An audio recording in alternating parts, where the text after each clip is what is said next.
Fusnota broj 3. Izbor ugla u ovom videu. Kakve veze ovo drveće iza mene ima sa 9. simfonijom Antonina Dvoržaka, Novosvetskom simfonijom? A primetit ćete da je ovo slomljeno drvo. Dakle, kao što vidite, olujni vetar prošle nedelje je, nažalost, slomio ovo drvo i to nam omogućuje da ovo drvo vidimo iz drugog ugla.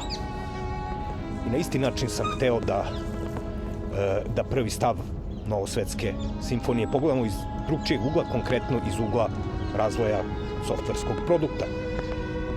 A zašto ja ovaj deo, ovu fusnotu govorim na srpskom? Zato što imat ćete utisak da se ja ovom drvetu podsmevam i da mi je drago što je slomljeno. Nije. Ja jako volim drveće, jako volim prirodu i zato sam ceo ovaj video i snimio u ovom predivnom parku.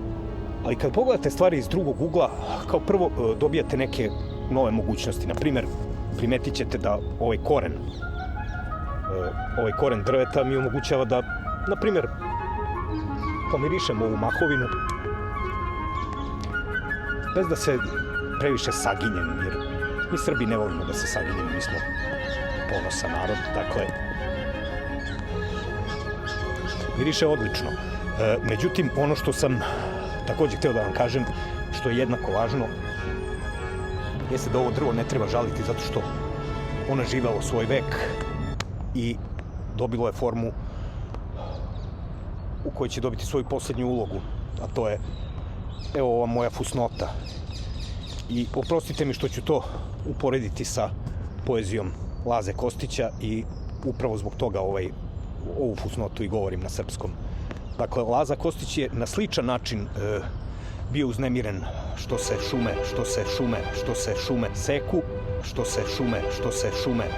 šume seku za svrhu izgradnje crkve Svete Marije.